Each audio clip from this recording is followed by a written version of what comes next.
side. Come here, come here, come here.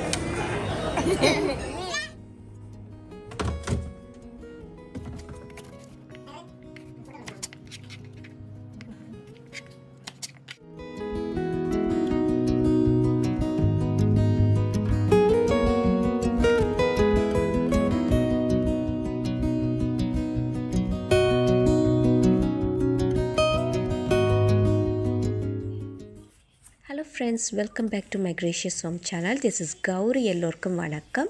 இன்று நீங்கள் பார்க்க போகிற வீடியோவில் இந்த வீக்குக்கு நான் என்ன வெஜிடபிள்ஸ் வேண்டி அதையெல்லாம் எப்படி நான் ஸ்டோர் பண்ணிக்க போகிறேன்னு அந்த வீடியோ தான் நீங்கள் பார்க்க போகிறீங்க. ஹோப் சில பேருக்கு இந்த வீடியோ ஒரு பயனுள்ளதாக அமையுமென நம்புகிறேன். அப்படி பிடிச்சிருந்தால் இந்த வீடியோவுக்கு ஒரு லைக் பண்ணிவிட்டு, இதுவரை நீங்கள் சப்ஸ்கிரைப் பண்ணாமல் என்னோடய சேனலை பார்க்குறதா இருந்தால் ப்ளீஸ் என்னோடய சேனலை சப்ஸ்கிரைப் பண்ணவும், அதே போல் பக்கத்தில் உள்ள பெல் பட்டனையும் ப்ரெஸ் பண்ணவும். ஸோ ஃப்யூச்சரில் நான் என்ன வீடியோஸ் போட்டாலும் அது உங்களுக்கு வந்து நோட்டிஃபை ஆகும். இப்போ நாம் வீடியோக்குள்ளே போகலாம். வீக் டே முடிகிற தருவாயில், அதாவது வீக்கெண்டு ஸ்டார்ட் ஆகிற அந்த டைமில் ரொம்ப குஷியாக இருக்குது. ஓகே, வீக்கெண்டில் நாம் ஃபேமிலி ஆகிட்டு எங்கேயும் போய் சாப்பிடலாம், இன்றைக்கி சமைக்க தேவையில்லை, அப்படி ஒரு குஷியில் இருப்போம். அதே மாதிரி வீக்கெண்டு முடிகிற அந்த லாஸ்ட் வீக்கெண்டு இருக்குது இல்லை, week day next day start ஆகிற அந்த டைமில் கொஞ்சம் கொஞ்சமாக நம்மளோட இதில் எனர்ஜியெல்லாம் அப்படியே ட்ராப் ஆஃப் ஆகிட்டு வரும். ஏன்னா நெக்ஸ்ட்டு வீக் டே என்ன சமைக்கலாம், அந்த வீக் டேஸில் என்ன சமைக்கலாம்ன்ற ஒரு பெரிய ஒரு பிரச்சனை நம்மளோட மண்டேயில் ஓடிட்டே இருக்கும். ஏன்னா லாஸ்ட்டு வீக்கில் நம்ம சமைச்ச அதே கறியை திரும்ப ரிப்பீட் பண்ணினோம்டா, மம்மி இது லாஸ்ட் வீக் நீங்கள் சமைச்சிங்கல்ல, திரும்பவும் அதே இதா அப்படின்னு சிலப்போ கேட்பாங்க.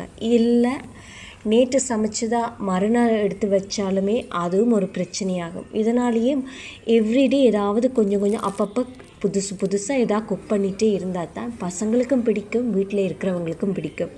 அதனாலேயே மூளையை குழப்பி எப்படியாவது ஏதாவது புது ரெசிபீஸை கொண்டு வரணும்.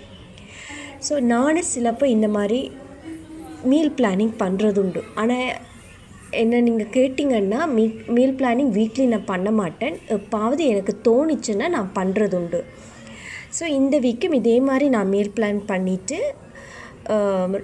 க்ரோசரி ஐட்டம்ஸும் அதுக்கப்புறம் இந்த வீக்குக்கான வெஜிடபிள்ஸும் வேண்டுறதுக்காக நாங்கள் நெஸ்ட்டோ போயிருந்தோம் நாங்கள் ஃபேமிலியோட.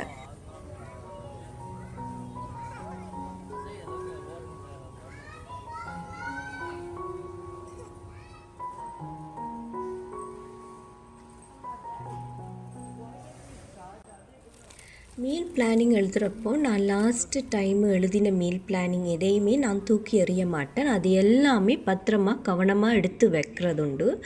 ஏன்னா இப்போ நெக்ஸ்ட் டைம் நாங்கள் எழுதுகிறப்போ அந்த லாஸ்ட் டைம் எழுதின அந்த மீல் பிளானிங் அதில் இருந்து சில ரெஃபரன்ஸ் அதுகளை எடுத்துப்பேன். ஏன்னா அதில் என்ன லாஸ்ட் டைம் நான் சமைச்சிருந்தேனா சிலதுகள், இல்லை அதுக்கு முதல் லாஸ்ட் வீக்கில் சமைச்ச அந்த சில இதுகளை எடுத்து இந்த வீக்குக்கு யூஸ் பண்ணிக்கலாம். அந்த மாதிரி எடுத்து யூஸ் பண்ணுறதுக்காக அதுலேருந்து சில ஐடியாஸ் எங்களுக்கு கிடைக்கும் இல்லை. ஸோ அந்த மாதிரி அதுகளை நான் தூக்கி எறியாமல் இப்போவும் கவனமாக எடுத்து வைக்கிறதுண்டு. ஸோ நமக்கு அது யூஸ் ஆகும். நமக்கு இல்லாட்டிக்கு நாம் மண்டையை போட்டு குழப்பிட்டே இருக்கணும். ஐயோ இந்த வீக் என்ன பண்ணுறது, என்ன ரெசிபி பண்ணலாம், என்ன குக் பண்ணிக்கலாம், லஞ்சுக்கு டின்னருக்கு என்ன செய்யலாம்ன்ற ஒரு இது. ஸோ நம்ம லாஸ்ட் டைமு நாம் எழுதி ஏதாவது வச்சுருந்தேன், நாங்கள் லஞ்சுக்கு இது நாங்கள் குக் பண்ணியிருந்தோம்னா ஓகே, இந்த வீக்கும் ஓகே, இந்த வீக்கோ இல்லை அதுக்கடுத்த வீக்கோ ஏதாவது ஒரு டைமில் அது நமக்கு யூஸ் ஆகும், ஒரு ஐடியா கிடைக்கும். ஓகே, இது மாதிரி எதாவது குக் பண்ணிக்கலாம் இன்றைக்கி லஞ்சுக்கு, இல்லை இன்றைக்கி டின்னருக்கு இது மாதிரி குக் பண்ணிக்கலாம். ஸோ அதனால நான் அது எல்லாமே கவனமாக எடுத்து வைக்கிறது உண்டு.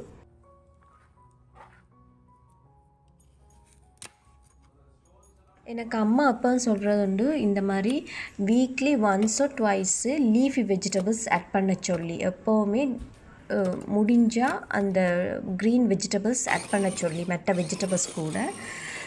அம்மா சொன்ன மாதிரி எப்போவுமே வீக்லி ஒன்ஸ் இல்லாட்டிக்கு ட்வைஸ் என்ன அந்த சீசனுக்கு ஏற்ற மாதிரி என்ன ஃப்ரெஷ்ஷாக அந்த லீஃபி வெஜிடபிள்ஸ் கிடைக்குதோ அதில் நான் வேண்டி சமைக்கிறது உண்டு. லைக் வெந்தயக்கீரை, முருங்கை இலை, ஸ்பினாச் அந்த மாதிரி எங்களுக்கு என்ன இது ஃப்ரெஷ் லீஃபி வெஜிடபிள்ஸ் கிடைக்குதோ அதெல்லாம் நான் வேண்டி சமைக்கிறது உண்டு. வீக்லி ஒன்ஸ் இல்லாட்டிக்கு ட்வைஸ் அந்த மாதிரி எனக்கு கிடைக்கிற தருவாயில் நான் அது வேண்டி நான் சமைக்கிறோம். ஏன்னா அந்த வெஜிடபிள்ஸில் நிறைய இரும்பு சத்தெல்லாம் இருக்கிறவன்னா அந்த மாதிரி வெஜிடபிள்ஸ் எல்லாம் வேண்டி நான் சமைக்கிறது உண்டு. தக்காளி வேண்டினா நான் எப்போவுமே தண்ணியில் மஞ்சள் இல்லாட்டி உப்பு அதில் போட்டு நான் கொஞ்ச நேரம் ஊற வச்சுட்டு அதுக்கப்புறம் துடைச்சிட்டு இந்த மாதிரி இந்த க்ரீன் பாஸ்கெட் அப்புறமா இந்த மாதிரி ஒரு பிளேட்டுலேயும் போட்டு நான் வைக்கிறது. இது எதுக்காக நான் பண்ணுறேன்டா, லைட்டாக கொஞ்சம் அமரக்கூடியதாக இருக்கிற தக்காளியெல்லாம் இந்த மாதிரி இந்த பிளேட்டில் போட்டு வைப்பேன். மற்ற நார்மலாக நல்ல இதாக இருக்கிறது நார்மலாக இருக்கிற ஒரு தக்காளி வகையில் இந்த மாதிரி பாஸ்கெட்டில் போட்டு வைக்கிறது. ஏன்னா இப்போ நாம் கடையில் வேண்டும்போது எல்லா கொஞ்சம் ரொம்ப அழுகின மாதிரி இருக்கிற தக்காளிகளும் இருக்கும், லைட்டாக உடனடியாக பாவிக்கிற மாதிரி இருக்கிற தக்காளிகளும் இருக்கும். ஸோ நமக்கு வேறு எந்த சான்ஸும் இல்லாத தருவாயில் நாம் எல்லாத்தையும் எடுத்து நாங்கள் கொண்டு வந்துடுவோம் வீட்டை. அதுக்கப்புறம் நாம் எல்லாத்தையும் ஒரேடியாக ஒரு பவுல்லையே ஒரு பாஸ்கெட்லேயோ இல்லை எதுலேயும் போட்டு வச்சிட்டோம்னா நமக்கு தெரியாது எது எடுக்கிற. ஏன்னா குக் பண்ணுற அவசரத்தில் நாம் எந்த தக்காளியை முதல்ல எடுக்கணும்னு தெரியாமல் நல்ல தக்காளிகள் எடுத்து முதல்ல சமைச்சிருவோம்.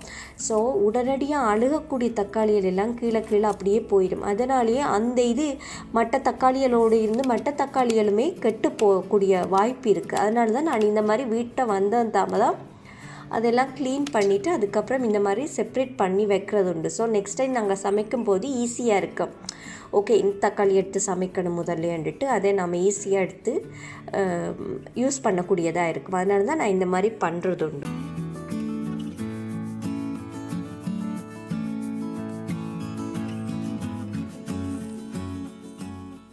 இதுகளெல்லாம் பச்சை மிளகாயெல்லாம் நான் சிலப்போ நான் வந்தாமல் தான் கழுவி வைப்பேன். இல்லாட்டிக்கு கழுவிட்டு வைக்காத இதில் நான் மேலான அந்த காம்பு எல்லாத்தையும் உடைச்சிட்டு அதுக்கப்புறம் கீழே டிஷ்யூ பேப்பர் ஏதாவது வச்சுட்டு அந்த பாட்டிலில் போட்டு வச்சிருவேன். அதே மாதிரி தான் கருவேப்பிலை கூட நான் வந்துட்டு உடனே கழுவி அதையெல்லாம் காய வச்செல்லாம் நான் பண்ண மாட்டேன். அப்படியே நான் அந்த காம்பில் இருக்கிறது எல்லாத்தையும் அந்த இலையில தனித்தனியாக இது பண்ணிவிட்டு எடுத்து விட்டுட்டு அந்த பாட்டில் ஒன்றில் டிஷ்யூ போட்டுட்டு அதுக்கப்புறமா கருவேப்பிலை வச்சுருவேன். அதே மாதிரி தான் இந்த இதுகளும் என்ன மின்ட் லீவ்ஸ் அப்புறமா கொரியண்டர் லீவ்ஸ் எல்லாமே அப்படித்தான். நான் சிலப்போ கழுவி காய வச்சு எடுப்பேன், சிலப்போ அப்படியே கழுவாமல் இந்த மாதிரி கட் பண்ணி எடுத்துருவேன். தேவையான அந்த டைமில் கழுவி யூஸ் பண்ணிக்கலாம்ன்ட்டு. ஸோ எப்போவுமே நாம் இந்த மாதிரி லீஃப் இதுகளை ஸ்டோர் பண்ணும்போது இந்த மாதிரி கீழே டிஷ்யூ போட்டுட்டு ஸ்டோர் பண்ணினா ரொம்ப நாளைக்கு வரும். அதனால தான் இந்த மாதிரி நான் பண்ணிக்கிறேன். இதில் நான் கொரியண்டர் லீவ்ஸை கீழே வைக்கிறேன், அதுக்கப்புறம் இன்னொரு டிஷ்யூ பேப்பரை வச்சுட்டு அதுக்கப்புறம் மேலே மின்ட் லீவ்ஸும் போடுறேன். ஸோ கொஞ்சம் டிவைடர் மாதிரி யூஸ் பண்ணுறதுக்காக அது மாதிரி பண்ணினான்.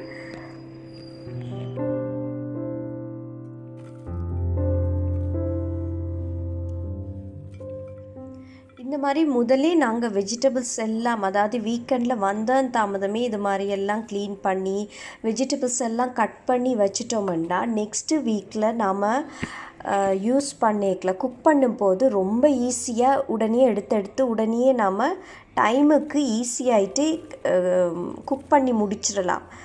ஸோ நமக்கு டைம் சேவிங் ரொம்பவே கிடைக்கும், நிறைய கிடைக்கும்.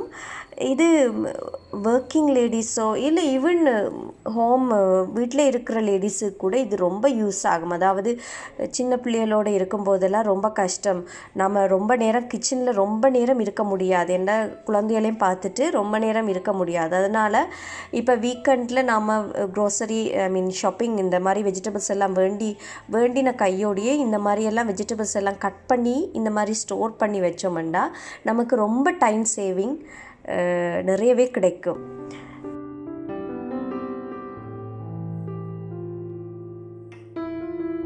இந்த ஸ்டோரேஜ் கண்டெய்னர்ஸுக்கு இந்த ஸ்டோரேஜ் கண்டெய்னர்ஸ் ஆக்சுவலி இது வேறொரு ஸ்டோரேஜ் கண்டெய்னர். இதோட லிட்டு எனக்கு இதுகளெல்லாம் ஐக்கியாவோடது. ஆனால் முதல்ல இருக்கிற அந்த சிலிக்கான் கவர் உள்ள அந்த ஸ்டோரேஜ் கண்டெய்னர்ஸ் எல்லாம் நான் வேறொரு டிஸ்கவுண்ட் சென்டரில் வேண்டினான். அதோட லிட் எல்லாம் வடிவாக க்ளோஸ் ஆகாது. அதனால் அந்த லிட் எல்லாத்தையும் நான் தூக்கி எறிஞ்சிட்டேன். இந்த சிலிக்கான் கவரெல்லாம் ஐக்கியாலேருந்து வேண்டினான். ஸோ அதையே நான் இப்போ இந்த ஸ்டோரேஜ் கண்டெய்னர்ஸுக்கு மூடுறது ரொம்ப ஸ்டிஃபாக நிற்கும். நாம் தூக்கும் போதெல்லாம் ரொம்ப அப்படியே அழுத்தி பிடிச்சி நிற்கும். அதனால் அந்த மாதிரி தான் நான் இந்த ஸ்டோரேஜ் கண்டெய்னர்ஸ் அந்த 2 ஸ்டோரேஜ் கண்டெய்னர்ஸுக்கும் இந்த மாதிரி ஐக்கியாவோட சிலிக்கான் அந்த கவர் கொண்டு தான் நான் மூடுறேன் நான். ஸோ இது மாதிரி தான் நான் எல்லா வெஜிடபிள்ஸும் சிலப்போ என்னால் டைம் இருந்தால் இது மாதிரி எல்லாம் கட் பண்ணி க்ளீன் பண்ணிவிட்டு அதுக்கப்புறம் கட் பண்ணி இது மாதிரி தான் ஸ்டோர் பண்ணுறது. இது மாதிரி பண்ணும்போது நிறைய நமக்கு டைம் சேவிங் நமக்கு நிறைய கிடைக்கும். ஸோ அதனால் நமக்கு நிறைய இந்த கிச்சன்லேயே ஒரே குந்திட்டு இருக்காமல் மற்ற வேலைகளும் எங்களுக்கு ஈஸியாகிட்டு பார்க்கக்கூடியதாக இருக்கும்.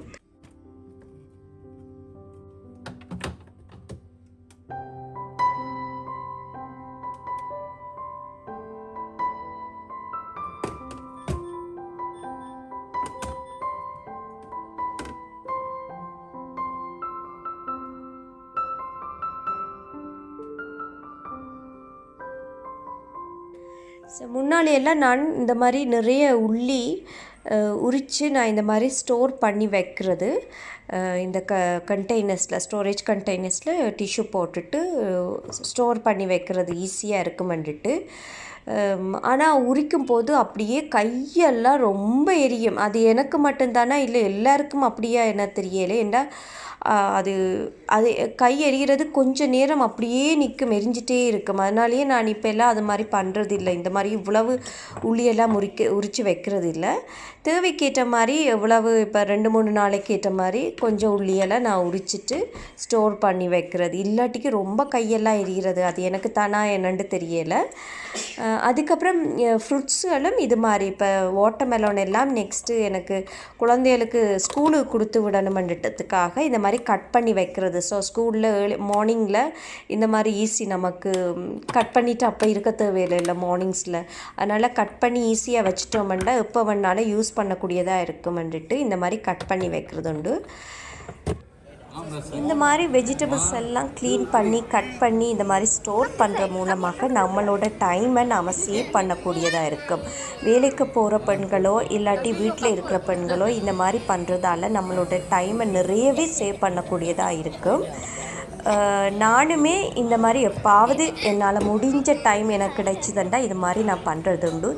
இல்லை சிலப்போ நானுமே இந்த மாதிரி யூடியூப்பில் வீடியோஸ் இது மாதிரி பார்த்தேன்டா எனக்கும் ஒரு மோட்டிவேட் ஆகி இது மாதிரி நான் பண்ணுறது உண்டு.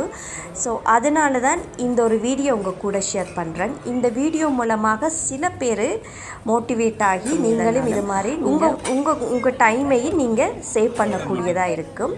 ஹோப் சில பேருக்கு இந்த வீடியோ ஒரு யூஸ்ஃபுல்லாக இருக்கும் என நம்பிக்கையோடு இந்த வீடியோ உங்கள் கூட ஷேர் பண்ணிக்கிறேன். மேலும் ஒரு இன்ட்ரெஸ்டிங்கான வீடியோவில் உங்கள் எல்லோரையும் வந்து சந்திக்கும் வரை உங்களிடம் இந்த விடை பெற்றுக்கொள்ளும் என்றும் உங்கள் கௌரி. நன்றி, வணக்கம். Thank you so much. பாய்.